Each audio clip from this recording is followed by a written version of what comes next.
Miss হবে না আপনার পছন্দের টিভি শো। দেখুন জি5 অ্যাপে একদম ফ্রি।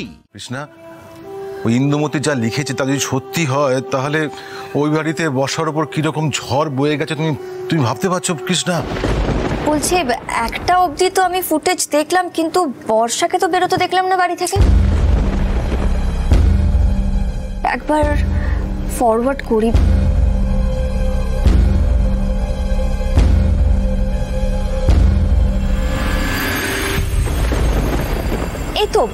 এই তো অর্ণব বেরোচ্ছে বাড়ি থেকে।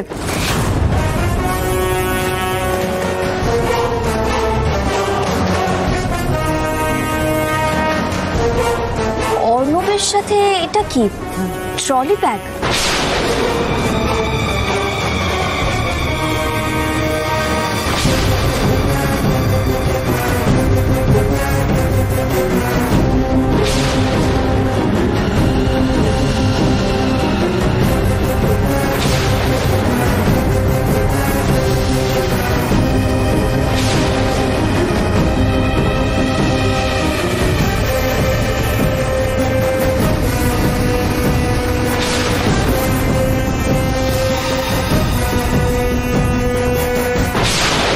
তারা না অন্নবাবু কোটা ফিরছে, আগে সেটা দেখতে হবে।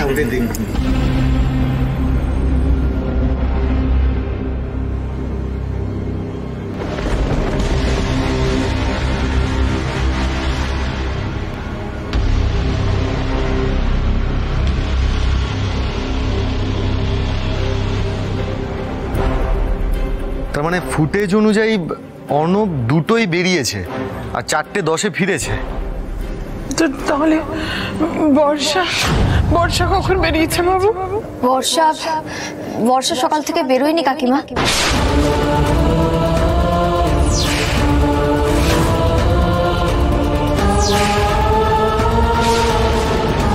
আমরা তো সকাল থেকেই ফুটেজ চেক করলাম, কিন্তু বর্ষাকে তো বেরোতে দেখলাম না। একমাত্র অর্ণববাবুকেই দেখলাম ট্রলি ব্যাগটা নিয়ে বেরিয়ে গেছে, আবার তারপরে ওই ট্রলি ব্যাগটা নিয়ে আবার ফিরে এসেছে। কি বলছো কি পর্ণা? তার মানে বর্ষা ওই বাড়িতেই আছে? হ্যাঁ না না বাবা, সেটা কি করে সম্ভব? আমরা তো দুবার অর্ণবের বাড়িতে গেলাম। একবার ওই দুপুর 1:30 নাগাদ, তারপরে কিছুক্ষণ আগে আরেকবার গেলাম। দুপুরবেলা না হয় আমরা ঘরে ঢুকিনি, কিন্তু এই কিছুক্ষণ আগে আমরা তো ওদের ঘরে ঢুকেছিলাম। আমরা ওদের সাথে বসে কথা বললাম। আর সব থেকে বড় কথা, এই ইন্দু যে ওই চিরকুটে জানালো যে ওর দাদাকে সন্দেহ করছে, তাহলে বর্ষা বাড়ি থাকলে সেটাও নিশ্চয়ই জানাতো। না না না না, বর্ষা বাড়িতে নেই। কিন্তু বর্ষা গেলটা কোথায়? আমার মাথায় কিচ্ছু ঢুকছে না, মাথা কাজ করছে না, কিছুই বুঝতে পারছি না আমি। ও তো বাড়ি থেকে বেরোয়নি, তাহলে? এক মিনিট দাঁড়ান, আমি অর্ণবের বাড়ি থেকে বেরোনোর ফুটেজটা আর বাড়িতে ঢোকার ফুটেজটা একবার পরপর চালাই।